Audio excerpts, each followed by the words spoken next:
अरे पावसा येऊन जा, मोकळा तरी होशील तू. इतकं साठू नये ढगात, वीज किती गाशील तू. गाणे नंतर जोडले. आधी आपण गाणी गाणे पाहूया. एका वेगळ्या आग्रहाने मराठी माध्यमातच आम्ही त्याला टाकलं. इंग्रजी भाषेवर एक विश्वभाषा म्हणून माझं प्रेम आहे, पण आपली चिंतन भाषा ही मातृभाषा पाहिजे. जगणे नंतर कळते, आधी जगून घ्यावे लागते, आणि अशाच जगण्यात मृत्यूलाही जपत यावे लागते. तो जेव्हा त्याची नवीन कविता ऐकवतो त्यावेळेला मला एक उत्सुकता असते की आता कुठला वेगळा विचार तो मांडणार आहे, आणि त्या अपेक्षा तो पूर्ण करतो. जिथे मुलं खेळायची ती बाग, त्यांचीच दफनभूमी झाली. निव्वळ बातमीचा अनुवाद केल्यानंतर तिची कविता होते. हे खरंच किती भयंकर आहे. चालत रहा जोपर्यंत हा नकाशा विरत नाही, जीर्ण जीर्ण होत नाही, उभा आडवा फाटत नाही, रेषा पुसट होत नाही, तोपर्यंत चालत रहा. हे आदित्य मित्रा, तू केवळ कविता लिहिण्याचा आनंद किंवा त्यातून मिळणारा लौकिक यश याच्या पलीकडे जा, कारण नवनिर्मिती होणं हा आनंदच मुळे नियतीने दिलेला पारितोषिक. नमस्कार, मी पंकज दळवी. लोकसत्ता.com वरती आपलं स्वागत. वारसा, खरं तर वारसा म्हटलं तर आपल्या डोळ्यासमोर येतो तो घराणेशाहीचा वारसा, आर्थिक वारसा, सामाजिक वारसा. पण इथे आज आम्ही तुम्हाला ज्या वारशाविषयी बोलतोय किंवा जो दाखवणार आहोत तो वेगळा वारसा आहे. हा वारसा आहे शब्दांचा वारसा. जर का हा वारसा पुढे नेणारी व्यक्ती तितकीच सक्षम नसेल तर ती व्यक्ती हा वारसा पुढेच नेऊ शकत नाही. म्हणून हा शब्दांचा वारसा आपल्यासाठी तितकाच महत्त्वाचा आहे. शब्द आले माहेरपणा, जाऊन त्यांना भेटून यावे, ओलाव्याच्या माणसांचे निरोप ओले देऊन यावे. हेच ओलाव्याचे निरोप, हेच शब्दांच्या ओलाव्याचे निरोप घेऊन आपल्यासोबत गप्पा मारण्यासाठी, संवाद साधण्यासाठी आलेली आहे महाराष्ट्रातली साहित्य क्षेत्रातली एक प्रसिद्ध वडील आणि मुलाची जोडी. आपल्यासोबत आहेत मराठीतले सुप्रसिद्ध कवी, गीतकार, लेखक, प्राध्यापक प्रवीण दवणे सर. सर, स्वागत आहे तुमचं. आणि आपल्यासोबत आहे महाराष्ट्रातील तरुण पिढीचा सध्याचा आघाडीचा कवी, प्राध्यापक आदित्य प्रवीण दवणे. आदित्य, तुझंही स्वागत. आपण कॅच देम यंग असे एक इंग्लिशमध्ये म्हण. आपण आदित्यपासून सुरुवात करूया. अगदी आवडेल मला. आदित्य, खरं तर आदित्य प्रवीण दवणे हे नाव घेऊन तू पुढे जातोयस. आपण तुमच्या या प्रवासाविषयी चर्चा करणारच आहोत. छान तरुण आहेस, मस्त युथ, एकदम असा ग्रेसफुल लुकमध्ये तू बसलेला आहेस.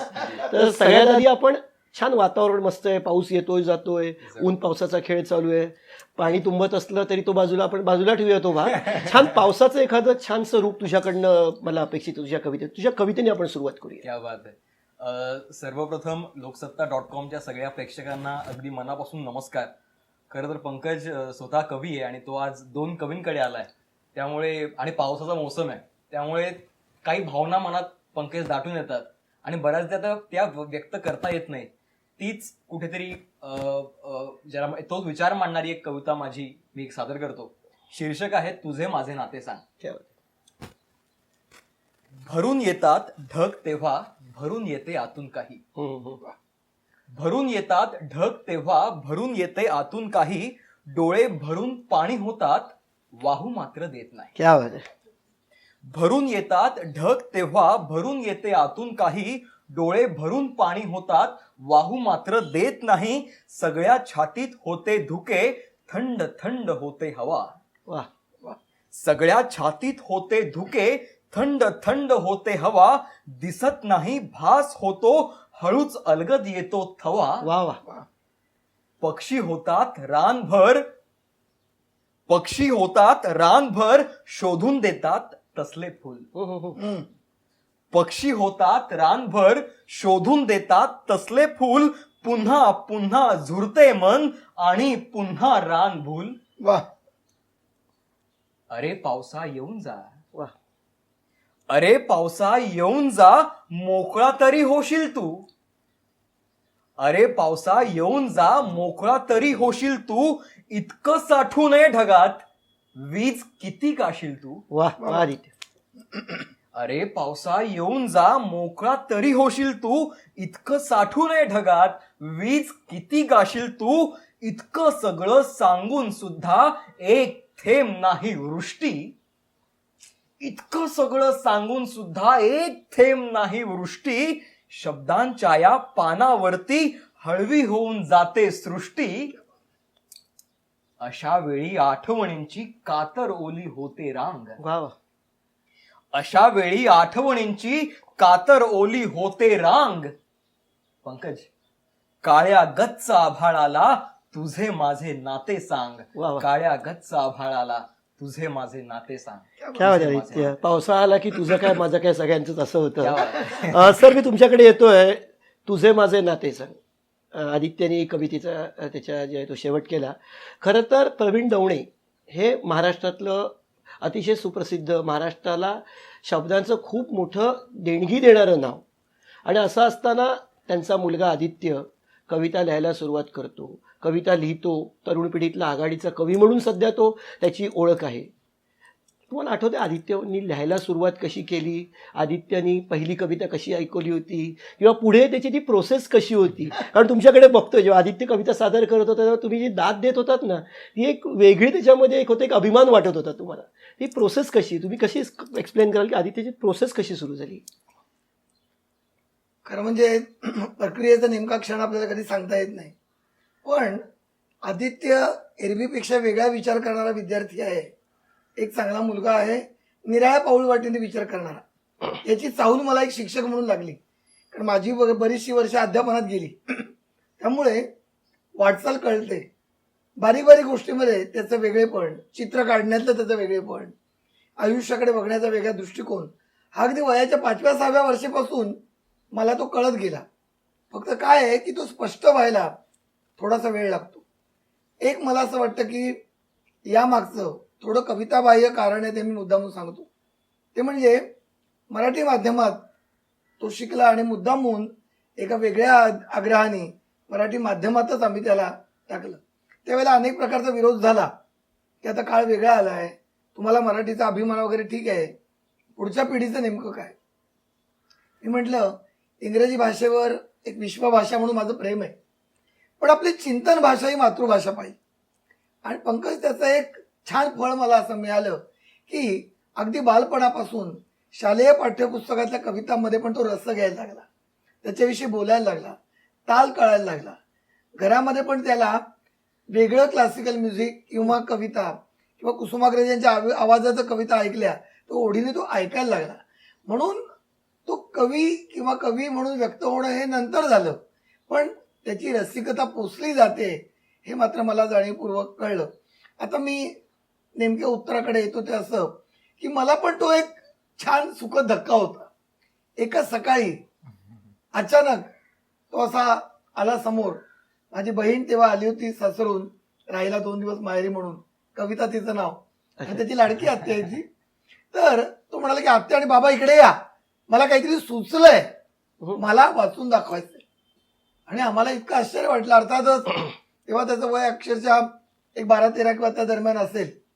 आणि भाच्याचं कौतुक करायचं म्हणून आत्या, मुलाचं कौतुक करायचं म्हणून आई आणि बाबा आम्ही बसलो. आणि तेव्हा माझ्या बहिणीच्या चेहऱ्यावरचे भाव, माझे भाव, हे केवळ एक पिता-पुत्राचं नातं म्हणून नव्हते, तर इतक्या लहान वयात इतक्या प्रगल्भ मांडणीने तो लिहू शकतो याचा मला आनंद झाला. निश्चित सर, म्हणजे तुम्ही ती प्रक्रिया सांगितली की तो कसा फुलून आला. याच नोटवरती तुमची एक कविता मला अपेक्षित आहे. कविता नंतर फुलते, आधी आपण फुलून यावे लागते. क्या बात. तरी आपल्या लोकसत्ता.com सर्वच प्रेक्षकांना, रसिकांना एक मी सप्रेम देतोय. आणि एक मला खास कौतुक करायचंय की 1+1 हे तुमच्या मालिकेचं, या उपक्रमाचं शीर्षक मला आवडलं. याचं कारण असं की एकावर एक अनेकदा शिकवलं जातं, परंतु एका प्रवाहात दुसरा एक प्रवाह मिसळतो आणि समाज समृद्धीकडे निघतो. हा एक तुमचा विचार आहे, त्याला मी दाद देतो आणि ही कविता सादर करतो. कविता नंतर फुलते, आधी आपण फुलून यावे लागते. क्या बात. कविता नंतर फुलते, आधी आपण फुलून यावे लागते. गाणे नंतर जुळते, आधी आपण गाणे व्हावे लागते. क्या बात आहे. क्या बात. शिशिर ओघळतो देठातून, शिशिर ओघळतो देठातून, वसंत झुलतो प्राणातून. सृष्टीचे हे पदन्यास गुंजत असतात दिशातून. वा. आधी स्पर्शातूनच सारे नृत्य टिपून घ्यावे लागते. आहा, क्या बात. क्या बात आहे. नृत्य नंतर स्फुरते, आधी आपण नृत्य व्हावे लागते. क्या बात आहे. कविता नंतर फुलते. निळी रात्र वितळते. क्या बात. इथे मी एक गोष्ट सांगेन की आपल्या ज्या पंचसंवेदना आहेत, स्पर्श, रूप, रस, रंग, गंध, या सगळ्या एकत्र आल्यावरच कलावंत तयार होतो. हम्म. रसिकतेचा पिंडही होतो. निळी रात्र वितळते, केशर पहाट उजळते, वा. हिरव्यागार पानांवर दवात सोने मिसळते. वा वा. आधी डोळ्यातूनच सारे चित्र पिऊन घ्यावे लागते. वा. क्या बात आहे. चित्र नंतरच असते, आधी आपण चित्र व्हावे लागते. फेसाळणाऱ्या सागराची आसमानाशी मैत्री होते. वा. हे अवकाश एकमेकाला भेटायला उत्सुक असतं लाटांच्या हातांनी. फेसाळणाऱ्या सागराची आसमानाशी मैत्री होते, अगणित लाटांमधली एक आपल्या पायी आपली होते. क्या क्या बात आहे. बात. आधी उन्हाळ मूल होऊन चित्र न्हावे लागते. गाज नंतर ऐकू येते. आधी आपण लाट व्हावे लागते. कविता नंतर फुलते आणि कवितेचा समारोप. पण होतं काय, अलीकडे सुखी होण्यासाठी, आनंदी होण्यासाठी सुख शोधायला निघतात की जे आपल्या जवळ आहे. बहुतेकांचा उलटा प्रवास. जगणे म्हणजे निव्वळ प्रयास. सोनचाफ्याच्या बागेत सुद्धा पिलगत नाही कोठे सुवास. क्या बात आहे. क्या बात. बहुतेकांचा उलटा प्रवास. जगणे म्हणजे निव्वळ प्रयास. सोनचाफ्याच्या बागेतही बिलगत नाही कोठे सुवास. पंकज, जगणे नंतर कळते. आहा, हा. जगणे नंतर कळते, क्या बात. आधी जगून घ्यावे लागते. क्या बात आहे.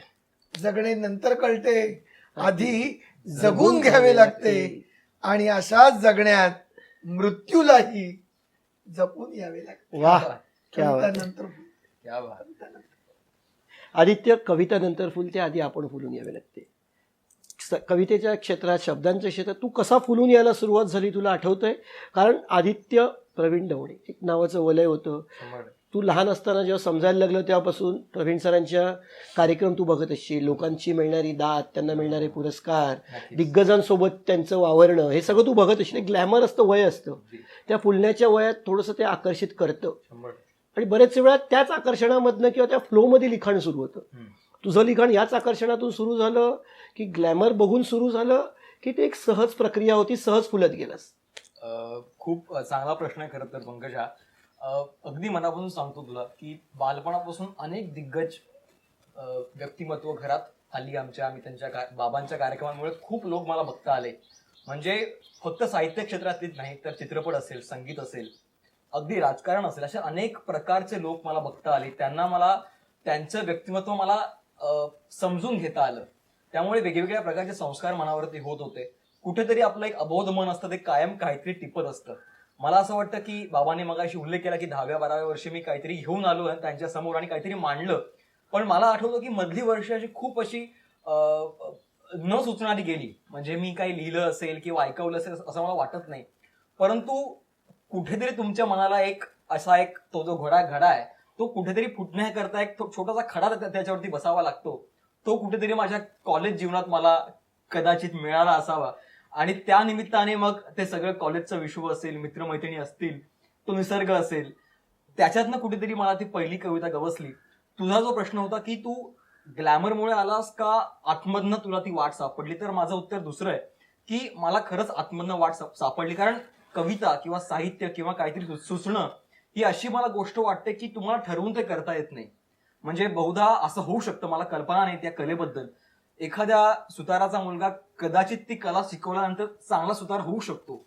परंतु चांगली कविता कर किंवा असे शब्द योज असं सांगून कुठलाही मुलगा किंवा कोणाचाही मुलगा तो कवी होऊ शकत नाही.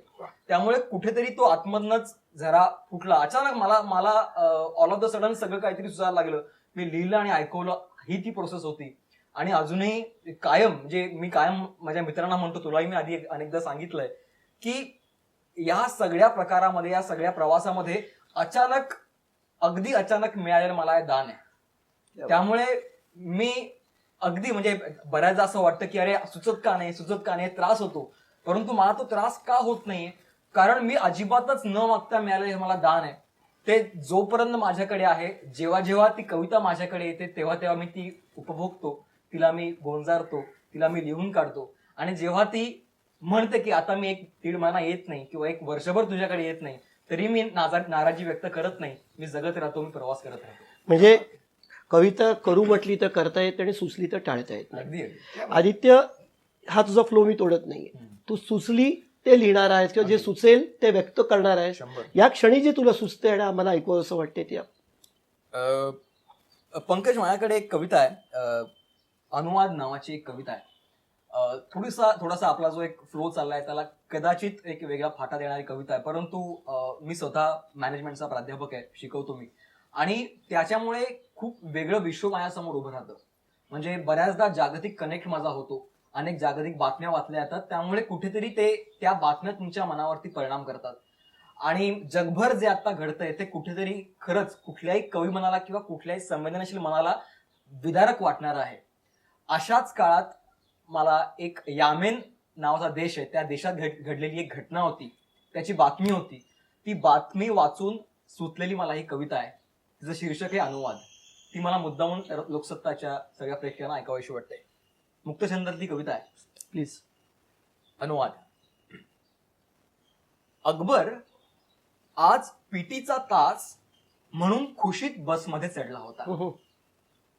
अकबर आज पीटीचा तास म्हणून खुशीत बसमध्ये चढला होता. हादीर परीक्षेचा अभ्यास न झाल्यामुळे परेशान होता. अकबर आज पीटीचा तास म्हणून खुशीत बसमध्ये चढला होता. हादीर परीक्षेचा अभ्यास न झाल्यामुळे परेशान होता. हल्ल्यापूर्वी ओसामाने हा व्हिडिओ बसमध्ये रेकॉर्ड केला. व्हिडिओत मुलं गाणी म्हणत होती. ते होते याचा पुरावा म्हणून हाच व्हिडिओ वापरता येईल. ओसामा आणि त्याचा लहान भाऊ दोघेही मारले गेले. शाळेतले रिकामे वर्ग कसलीशी कैफियत मांडतात. शाळेतले रिकामे वर्ग कसलीशी कैफियत मांडतात. शिक्षक शिकवताना सुन्न होतात आणि हजेरीच्या वेळी अनुपस्थित शेरा देताना खोल आतून गलबलतात. देशात शिक्षणाला वाव नसल्यामुळे एकही मुलगी दगावली नाही. काही मुलं वाचलीत नाही असं नाही. अंगभर परिधान केलेल्या वस्त्रातून काहींच्या जखमा दिसतात, काहींच्या दिसत नाहीत. मोहम्मद इब्राहिम वाचला, आयुष्य तसं उरलं नाही आणि भविष्यही बेचिराग झालं हे म्हणताना तो जराही चाचरला नाही. जिथे मुलं खेळायची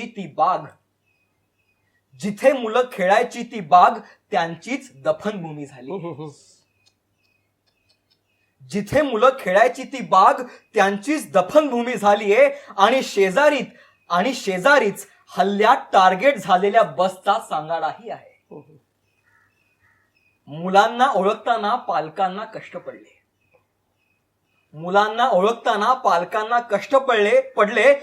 जवळ विद्रूप होऊन अस्पष्ट झाल्या चेहऱ्यांमुळे प्रत्येक पोर आपलेच त्यांना भासू लागले.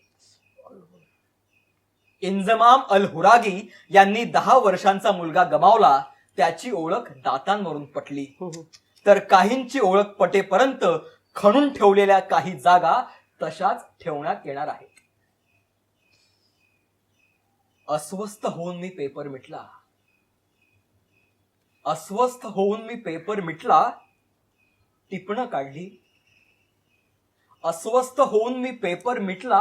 टिपणं काढली. निव्वळ बातमीचा अनुवाद केल्यानंतर तिची कविता होते.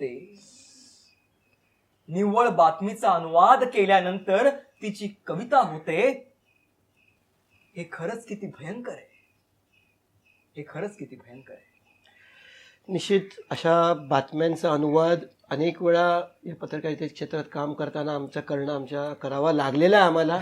पण त्याचे रेफरन्सेस, त्याचं रिफ्लेक्शन हे वेगळ्या डायमेन्शनमध्ये आदित्य तू घेऊन गेलास. प्रवीण सर, मी तुमच्याकडे येतोय. तुम्ही अगदी हे झाला होतात तुमचा कविता लिहिण्याची पद्धत किंवा गाणी ही भावनिक, हळुवार किंवा थोडीशी ह्युमन अँगल ला टच करणारी आहेत. पण आदित्य वेगळ्या जॉनरने लिहितो. आदित्यच्या कवितेमध्ये वैश्विक किंवा ग्लोबल रेफरन्सेस आढळतात. त्याच्यामध्ये ह्याच्यामध्ये इराण, इराक दिसतं. वेगवेगळे देशाचे संदर्भ, देशामध्ये होणाऱ्या घटना तो अचूक टिपतो. काय सांगाल या त्याच्या शैलीविषयी? पुढे जातोय का 2 पावलं तुमच्या तो? खरं तर निर्मितीच्या वाटेवर अशी एक द्रुक वाट नसते. त्यामुळे पुढे आणि मागे याहीपेक्षा सुद्धा वाटचाल एक रसिक म्हणून मला वाटतं. मला रसिक म्हणूनच तुमच्याकडनं तेच उत्तर म्हटलं की वडील म्हटलं की एक वेगळी आत्मीयता येते. त्याहीपेक्षा सुद्धा एक कवितेचा रसिक म्हणून जेव्हा त्याच्या कविता मी ऐकतो किंवा त्याचीच कशा त्याच्या पिढीच्या अनेक त्याच्या वयाच्या मुलांच्या कविता जेव्हा मी ऐकतो तेव्हा मी सारख्या अभिमानाने भरून येतो की मुलं ही एका अर्थाने काळाचं प्रतिनिधित्व करणारं असं काहीतरी मांडतायत. ते मांडताना कुठलीही भीड मुरवत ठेवत नाहीये. थोडंसं माझ्या पिढीपर्यंत असं होतं की आमच्यावर जे संस्कार झाले ते एकत्र कुटुंबाचे होते. ते थोडे भावनांचे होते. आजी आजोबांचं घर होतं आणि अभावातला भाव शोधणं हे आम्हाला आमच्या आधीच्या पिढीने शिकवलं. थोडंसं अलीकडच्या काळामध्ये एकंदरच प्रॅक्टिकल जग झालं. परंतु प्रॅक्टिकल होणं वेगळं आणि कोरडं होणं वेगळं.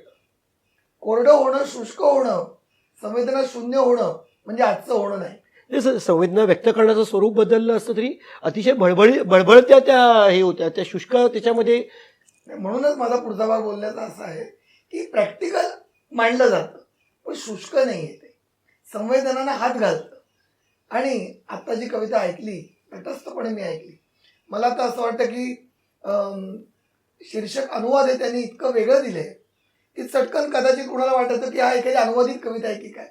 परंतु एकंदरच वैश्विक हिंसेचा, त्या वृत्तीचा, सगळ्या जगामध्ये होणारा वेगवेगळ्या प्रकारचा जो परिणाम आहे तो मांडण्याचा प्रयत्न त्याच्यातून केला आहे. तो मला अधिक बोलका वाटला. एका वेगळ्या सशक्ततेच्या दृष्टीनं आणि वर्तमानाचं प्रतिनिधित्व करणारी अशी त्याची कविता आहे. याचा मला एक रसिक म्हणून आणि अत्यंत भाग्याने एक त्याचा वडील म्हणून अभिमान. सर, रसिक प्रवीण डवळे आत्ता बघितले, वडील प्रवीण डवळे बघितले, आता आम्हाला आमचे लाडके कवी प्रवीण डवळे आहेत. तर पुढची कविता मला एक तुमच्याकडनं अपेक्षित आहे. ही जी कविता मी आता ऐकवणार आहे की थोडीशी ज्याला आपण म्हणतो की एका वेगळ्या अस्वस्थतेची आहे किंवा अस्वस्थतेची मुळाक्षर म्हणता येईल अशा प्रकारची ती आहे. मगाशी तुम्ही आमच्या पिढीची आणि ओघारी माझी जी काही तुम्हाला भावलेली वैशिष्ट्य सांगितली की थोड्या भावगीताच्या, भावकवितेच्या जवळ जाणारी आमची पिढी होती. पण तरीही आजची कविता किंवा आजच्या काळात लिहिताना त्याच्या भावनाही येतात आणि आजचं वास्तव पण येतं. त्याने आता आणले आहे सर्वांनाच एका धूळपथावर. त्याने आता आणले आहे सर्वांनाच एका धूळपथावर. राजवाडा पहुडला आहे ढासळलेल्या जीर्ण कुटीवर. अनिश्चिततेच्या घनघोर जंगलात फेकून दिले आहे त्याने केवळ एका निश्वासाने. आज जो काळ गेली 1.5-2 वर्षात आपण जो अनुभवला, अनिश्चिततेच्या घनघोर जंगलात फेकून दिले आहे त्याने केवळ एका निश्वासाने. अस्वस्थ दिव्याची वात विचारही करू शकत नाही नव्या ठिणगीचा. चमचाभर आशेत ढवळत ठेवली आहे पृथ्वी. चमचाभर आशेत ढवळत ठेवली आहे पृथ्वी. प्रखर भ्रमातला प्रत्येक मेंदू ओवाळून दूर फेकला आहे अश्वत्थावरून. उडवीत चालला आहे फुंकरीने रत्नजडीत रांजणातील चमकते अहंकार. हे जे सगळं वातावरण आज आपण भोगलं, काय माहिती पुढे काय. पण त्यांनी काय केले? उडवीत चालला आहे फुंकरीने रत्नजडीत रांजणातील चमकते अहंकार. रित्या बंदुकीवर भिरभिरत आहे गूढ ध्वनिलिपीतील अस्वस्थ चैतन्य. रित्या बंदुकीवर, ही हिंसा बंदुकीची नाहीये. म्हटलं तुम्ही निराळे आहेत. रित्या बंदुकीवर भिरभिरत आहे गूढ ध्वनी लिपीतील अस्वस्थ चैतन्य. गूढ ध्वनी लिपीतील अस्वस्थ चैतन्य प्रयोगशाळेत घुसून खेळत आहेत खो खो मरकटांची कळप. प्रयोगशाळेत घुसून खेळत आहेत खो खो मरकटांचे कळप.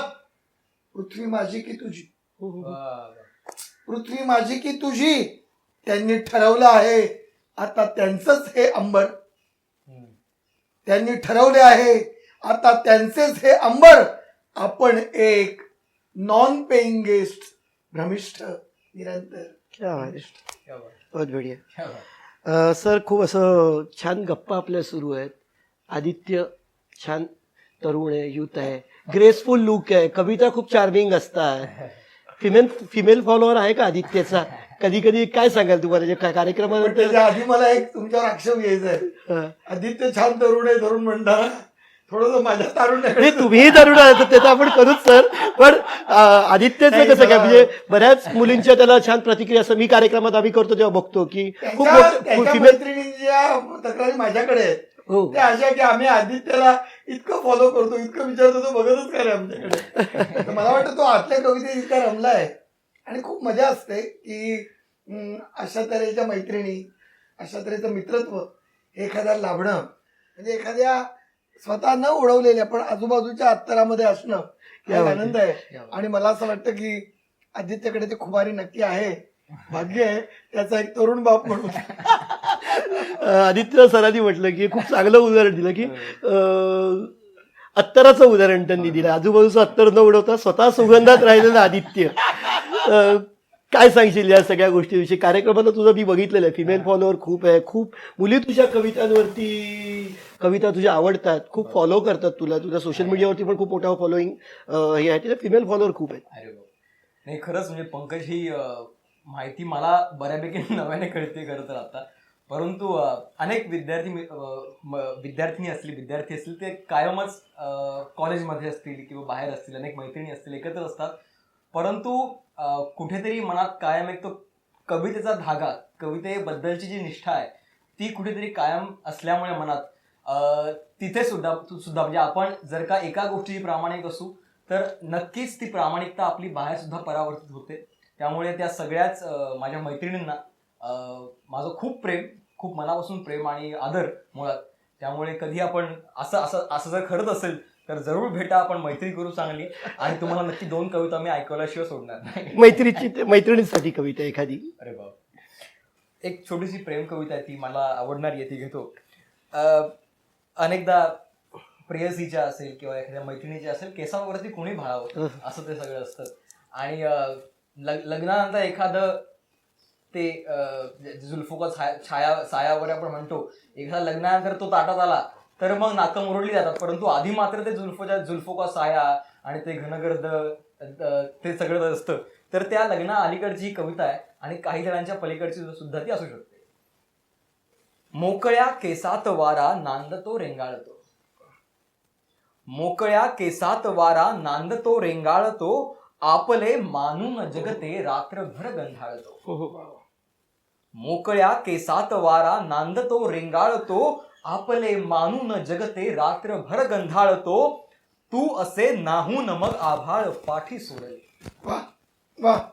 तू असे नाहून मग आभाळ पाठी सोडले, हे असे दुर्मिळ क्षण मी खोल हृदयी पाळतो.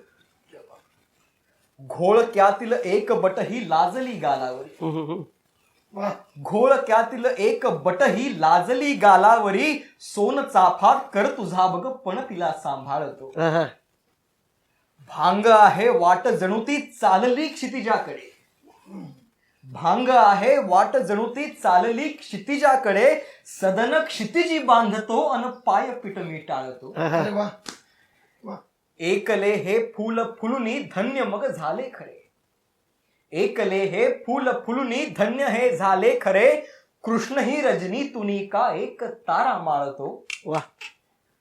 काल आधी कैक वेळा तू अशी आली सपण, काल आधी कैक वेळा तू अशी आली सपण, सांग ना ग आजही का मी तुझ्यावर भाळतो. सावळ्या काठावरी आजन्म काळा डोहा. हम्म. सावळ्या काठावरी आजन्म काळा डोहा, आतुनी हुंकार येता गूढ निर्झर ढाळतो. आणि शेवटचं कडवं आहे, यात शब्द आलाय अलक. अलक याचा अर्थ आहे केस. भरजरी कादंबरी तू वाटते संपू नये. क्या बात. भरजरी कादंबरी तू वाटते संपू नये, अलक वर्णन 4 पाने सारखी मी चाळतो. अलक वर्णन 4 पाने सारखी मी. क्या बात आहे. क्या बात. सर वा. गर्लफ्रेंड जेव्हा बायको होते काय सांगू काय होतं. गर्लफ्रेंड जेव्हा बायको होते काय सांगू काय होतं. होत्याचं नव्हतं होतं, काश्मीरचं राजस्थान होतं, नैनांचा डोळा होतो, पोटामध्ये गोळा येतो. गर्लफ्रेंड जेव्हा बायको होते काय सांगू काय होतं. तर तुमचा काय अनुभव आहे. म्हणजे खूपच अगदीच कॉलेजच्या वर्षातच नेलं. एक माझी तरुणांना आवडणारी कविता होती त्या काळातली, थोडी झलक सांगतो मी. त्या कवितेचं उत्तर आहे, त्याच वेळी सगळं व्यक्त करता आलं असतं तर. आहा. त्याच वेळी सगळं व्यक्त करता आलं असतं तर, संकोचाचं धुसर धुक मध्येच आलं नसतं तर. क्या बात आहे. त्याच वेळी सगळं व्यक्त करता आलं असतं तर, संकोचाचं धुसर धुक मध्येच आलं नसतं तर. एक रात्र धिटाईची, एक रात्र धिटाईची, वाजलं हळूच मागलं दार, समोर तेच सुरू व्हे काळजाची छेडीत तार. क्या बात आहे. तेच गीत तेच संगीत स्पर्शामध्ये भिंत तर, संकोचाचं धुसर धुक मध्येच आलं नसतं. क्या बात आहे. अश्रू माळून सनई येते. अश्रू माळून, वास्तव आहे, अश्रू माळून सनई येते. एके दिवशी कळलं होतं, खूप खूप गर्दी आड मन खोल खचलं. वा वा. क्या बात. पुढलं सगळं आयुष्यच उगीच जगलं नसतं तर, संकोचाचं धुसर धुक मध्येच आलं नसतं तर, त्याच वेळी सगळं व्यक्त करता आलं असतं तर. आता ही एक त्या काळातली एक प्रत्येकाच्या मनाचं प्रतिनिधित्व करणारी कविता आहे. पण जे तुम्ही विचारले त्याच्यातली गंमत मी थोडी गांभीर्याने मी असं घेतो. सुदैवाने, माझ्या सुदैवाने म्हणा किंवा भाग्य असेल म्हणून म्हणा की म्हणजे पुष्कळदा लग्नाआधी केलेलं प्रेम, हे लग्न तुम्ही म्हटल्याप्रमाणे गमतीने म्हटले तुम्ही, काश्मीरचं राजस्थान होतं. परंतु मला असं वाटतं की माझ्या बाबतीत नियतीने सुदैवाने उलट केलं की आधीच्या शुष्क जीवनाचं राजस्थानचं काश्मीर करणारी काश्मीर. मला पत्नी मिळाली. आणि आज जे मी लिहू शकतो किंवा आज मी कार्यक्रम करू शकतो, मुसाफिरी करू शकतो किंवा इतकी पाहुणे मंडळी येत असतात, म्हणजे मी हे या माध्यमातून मुद्दामून सांगेन की कलावंताला केवळ कलेची किंवा त्या कलाविषयक साधनांचीच गरज नसते, घरातल्या एका मानसिक वातावरणाची असते. अनेक तर जे पाहुणे आहेत त्यांची मानसिकता, पुष्कळदा आपले मूड सांभाळणं. म्हणजे माझ्या पत्नीचं तर मी मुद्दामून कौतुक करेन की एक कवी सांभाळता सांभाळता ती आता दुसरा पण कवी सांभाळायला लागले. म्हणजे अशी 2-2 निखारे पदरात बांधणं आणि पुन्हा हसत मुखाने सगळ्यांचं करणं. तर मला वाटतं की एक काव्यात्मकता जपणं आपल्या पत्नीकडनं हे या वातावरणाला पोषक ठरेल. निश्चित आदित्य थोडंसं धाडसानी म्हणेन की एक म्हण आहे की बाप से बेटा सवाई. इथे मी निश्चित म्हणेन की बेटे से बाप सवाई. आदित्य याला एक तुझ्याकडनं मला उत्तर अपेक्षित आहे. तुझ्या स्टाईलचं, तरुणाईचं एक उत्तर मला तुझ्याकडून अपेक्षित नक्की नक्की. आणि अर्थात बाबांनी आईचा उल्लेख केला. खरंच जे आमच्या पंकजला मनावरून सांगतो की या घरामध्ये ज्या नाही, कारण त्यांनी एक महत्वाचा मुद्दा मांडला की एक कवी सांभाळणं खूप कठीण असतं, पण जी आई 2-2 कवींना सांभाळते आणि कवित्व जपते त्यांच्या. 100%. मला मुद्दाम सांगावं असं वाटतं की ज्या घरात आपण आता आहोत ते घर म्हणजे एक टीम आहे. मला कायम असं वाटत आलंय की माझी बहीण असेल, आज मागच्या वर्षी आमच्या आजी आजोबा वारले, परंतु कायमच आमच्या आत्या मंडळी असतील, आमच्या मावश्या असतील, सगळंच एक टीम म्हणून आम्ही कायम पहिल्यापासूनच आतापर्यंत वावरत आलोय. आणि नक्कीच या टीमची कॅप्टन आई आहे, याला कुठलाच म्हणजे त्यात वाद नाही. प्रत्येक वेळी जे अगदी बऱ्याचदा आपण संवेदनशील जेव्हा होतो किंवा असतो तेव्हा अनेकदा तुमचा मूड तुमचे सांभाळावे लागतात, तुमचे मित्रमैत्रिणी येतात. 100% आई ती सगळी बाजू भक्कमपणे सांभाळत असल्यामुळेच कुठेतरी आम्हाला दोघांनाही, म्हणजे आमचं शिक्षण क्षेत्र असेल किंवा मग कवी साहित्य क्षेत्र असेल, ते आम्हाला तिकडे नीट पूर्णपणे वाहून देता येतं. कारण आई इकडे आहे. बहीण माझी वेदश्री ती कथ्थक करते आणि अगदी तिचा ह्युमर इतका गोड आहे की तुम्हाला राग प्रचंड आलेला असतो आणि ती अशी काही कोटी करून जाते की तुमचा सगळा राग दुसऱ्या क्षणाला असा डाऊन होऊन जातो. त्यामुळे मी जसं म्हटलं की ही टीम आहे आणि कायम टीम सारखंच आम्ही वागत आलो आणि ह्यापुढे टचवूड ते तसंच राहणार. आदित्य, ह्याच विषयावरती तुझ्याकडनं एक कविता अपेक्षित आहे मला. नक्की याच मुवमेंटला एक जरूर एक कविता ऐकावीशी वाटते. हा सगळा काळ आपण सगळेजण जगलो आणि कुठेतरी पंकज या सगळ्या काळामध्ये कोरोना असेल किंवा हा सगळा घरातला जो आपला काळ होता तिथे कुठेतरी मला अलीकडचं आणि पलीकडचं दिसू लागलं असं मला कुठेतरी वाटू लागतंय. त्यामुळे पलीकडे हे शीर्षक असणारी ही कविता खास तुझ्याकरता. पलीकडे. याच काळ्या रस्त्यावरती उजेड होईल, सकाळ होईल, तोपर्यंत चालत राहा. याच काळ्या रस्त्यावरती उजेड होईल, सकाळ होईल, तोपर्यंत चालत राहा. उजेड होईल, चालत राहा. चालत राहा डोंबाऱ्याची पोर सावळी चालत आहे दोरीवरती, काठी घेऊन भूक लागून तोपर्यंत चालत राहा. चालत राहा डोंबाऱ्याची पोर सावळी चालत आहे दोरीवरती, काठी घेऊन भूक लागून तोपर्यंत चालत राहा. लोकमोजके फलकांवरच्या तीव्र घोषणा देता नाही हटले. चालत जोवर आहेत लोक तोवर तूही चालत राहा. लाठी बुक्के बसतील त्यांना ते पहा, तोपर्यंत चालत राहा. एक जोगी चालत आहे खूप आधीपासून. एक जोगी चालत आहे खूप आधीपासून, स्पर्शाचीही पादत्राणे नुरली आता. एक जोगी चालत आहे खूप आधीपासून, स्पर्शाचीही पादत्राणे नुरली आता. ज्याला नाही पोहोचायाचे कुठेच आता. जोपर्यंत चालत आहे जोगी तूही चालत राहा. एका गावी थांबू नको. एका गावी थांबू नको, पाणी सुद्धा मागू नको, थकू नको, भागू नको, चालत राहा. काटे कुटे येतील लोक जातील, रडू नको, रमू नको, चालत राहा. राहील तशी एक नाळ, स्मशानातून येईल जाळ, आशा नको, दशा नको, चालत राहा. वाटेच्याही प्रेमात पड, वळण येईल धडपड, गुंतू नको, संपू नको, चालत राहा. चालत राहा जोपर्यंत हा नकाशा विळत नाही, जीर्ण होत नाही, उभा आडवा फाटत नाही, रेषा पुसट होत नाही, तोपर्यंत चालत राहा. प्रश्न पडेल एके दिवशी कुणासाठी चालत आहोत. प्रश्न पडेल एके दिवशी कुणासाठी चालत आहोत, कशासाठी चालत आहोत, किती वेळ चालत आहोत. चालत आहोत. शोध उत्तर प्रश्न होऊन चालत राहा. जन्म होऊन चालत राहा. मृत्यू होऊन, सत्य होऊन, मिथ्य होऊन, चालत राहा तथ्य होऊन. आणि शेवटी जोपर्यंत अलीकडे नाणे आहे, जोपर्यंत अलीकडे नाणे आहे, जोपर्यंत अलीकडे गाणे आहे, चालत राहा तोपर्यंत, कारण तुला याच्या पलीकडे जाणे आहे. कारण तुला याच्या पलीकडे जाणे आहे.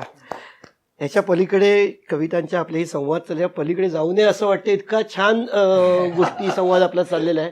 सर, मगाशी तुम्ही म्हणालात की आदित्य खूप छान लिहितो, खूप छान सगळं त्याचे कवितेचे संस्कार तुम्ही सांगितलेत. पण अनेक गोष्टी असतील आदित्यच्या, त्या तुम्हाला खटकत असतील, आवडत नसतील, राग येत असेल कधीतरी, तर मी म्हणेन की त्याचा कान पकडा आणि त्याला त्या गोष्टी सांगा.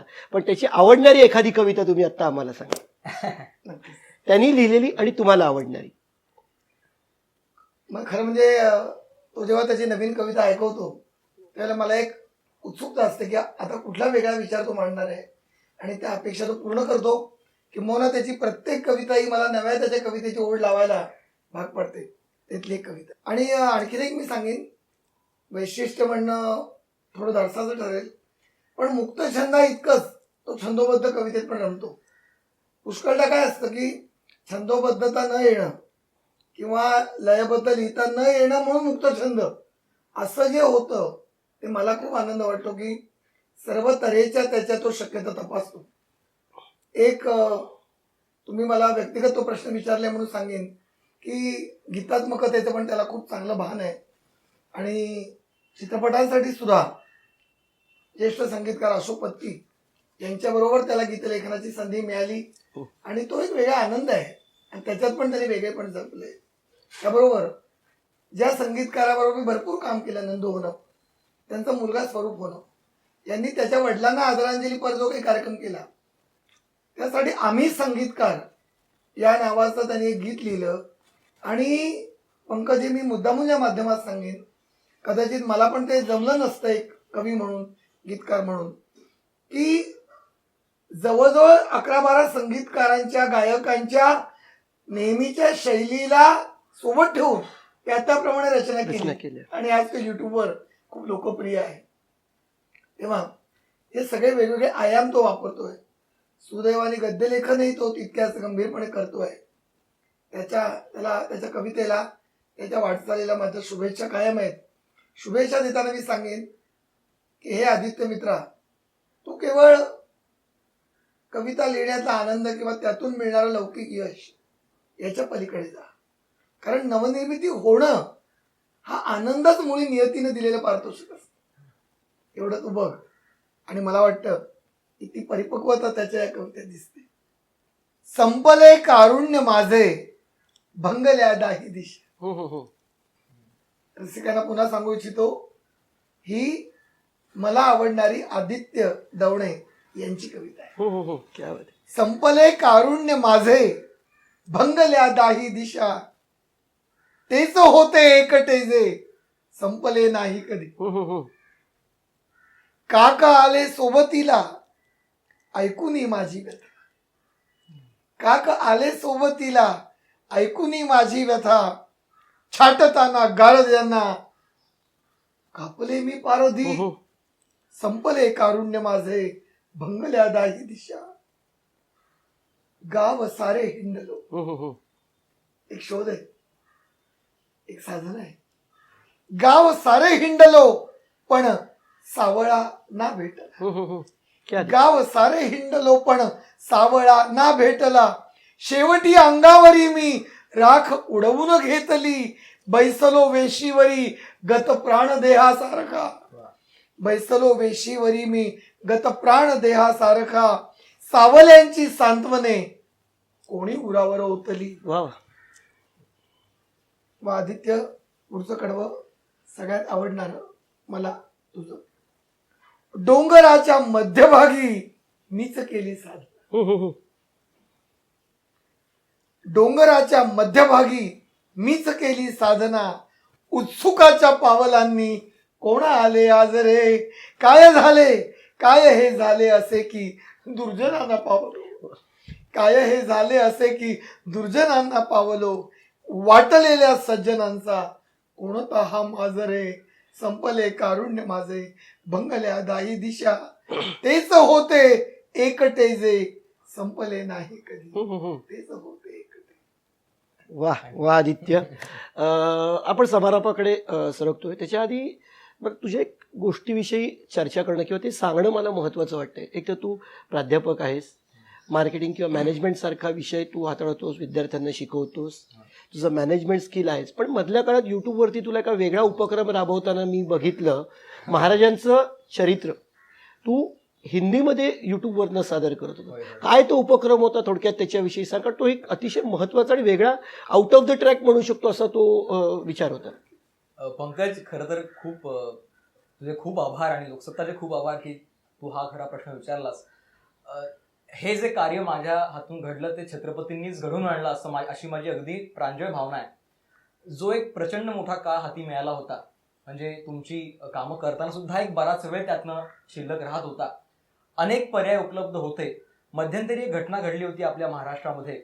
एक व्हिडिओ व्हायरल झाला ज्याच्यामध्ये एका कॉमेडियननी महाराजांचा एकेरी उल्लेख केला आणि ते चुकीच्या पद्धतीने ते स्प्रेड झालं, व्हायरल झालं आणि त्याला खूप वेगळ्या जहाल प्रतिक्रिया आल्या.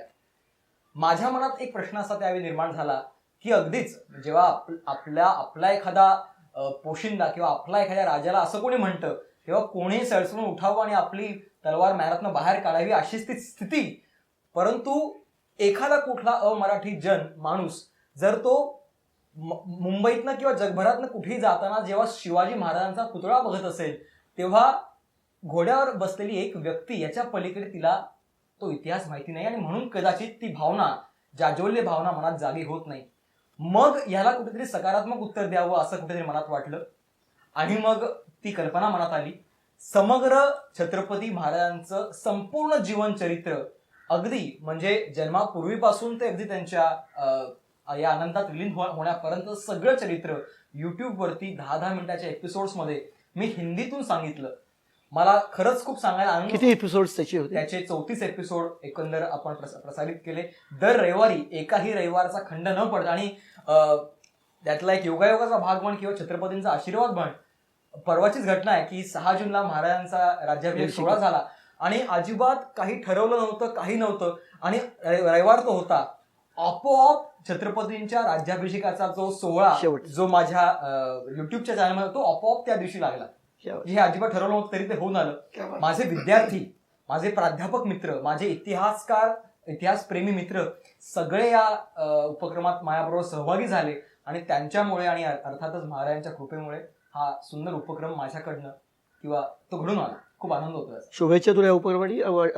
प्रवीण सरांची तुला आवडणारी कविता, तुझी आवडती कविता त्यांनी सादर केली, आता त्यांची तुला आवडणारी कविता तू समारोपाच्या वेळी सादर कर. खूप मला कायमच बाबांच्या कुठल्याही कविता वाचताना त्यातनं कायम एक चांगला माणूस डोकावत असतो, एक आशादायी माणूस त्यातनं डोकावत असतो आणि तोच आशय असणारी एक कविता आहे, समजावणारी एक कविता आहे. सगळा निसर्ग आपण बघतोय तर मला भावलेली बाबांची एक कविता मी आपल्यासमोर सादर करतो. शीर्षक आहे कवितेचं एक झाड तोडताना. मुळासकट मातीपासून एक नातं खुडताना, मुळासकट मातीपासून एक नातं खुडताना आयुष्याचा लचका तुटतो एक झाड तोडताना.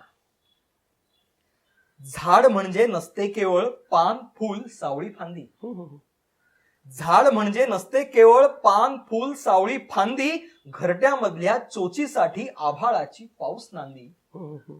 खूप जड जातं त्यांना नवा आधार ढूंढताना, मुळासकट मातीपासून एक नातं खुडताना आयुष्याचा लचका तुटतो एक झाड तोडताना. झाड म्हणजे असतो का रे मातीवरचा हिरवा भार, झाड म्हणजे असतो का रे मातीवरचा हिरवा भार, निसर्गाच्या स्तनामधली विश्वासाठी अमृतधार. करेल काय हिरवी माय वणव्यामध्ये जळताना, करेल काय हिरवी माय वणव्यामध्ये जळताना आयुष्याचा लचका तुटतो एक झाड तोडताना. झाड म्हणजे मूर्तिमंत स्पर्श, झाड म्हणजे मूर्तिमंत स्पर्श रूप रस गंध, झाड म्हणजे मूर्तिमंत स्पर्श रूप रस गंध, रंगामधून मोहरणारा लावण्याचा मुक्त छंद. झाड म्हणजे मूर्तिमंत स्पर्श रूप रस गंध, रंगामधून मोहरणारा लावण्याचा मुक्त छंद. एकदा त्याच्या डोळ्यात पहा कुऱ्हाड हाती धरताना,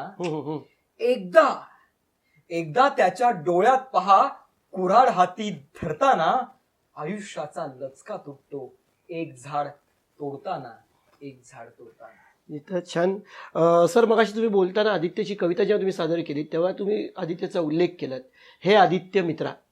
तर तुमच्यातलं हे शब्दांच्या मैत्रीचं नातं असंच अबाधित राहो, फुलत जाओ आणि आम्हाला छान छान कविता ऐकायला तुमच्या दोघांकडनंही मिळो या तुम्हाला शुभेच्छा देतो. लोकसत्ता.com तुम्ही वेळ दिलात, आमच्याशी गप्पा मारल्या, संवाद साधला आणि छान छान कविता ऐकवल्यात, त्यासाठी तुमच्या सगळ्यांचे आभार, धन्यवाद.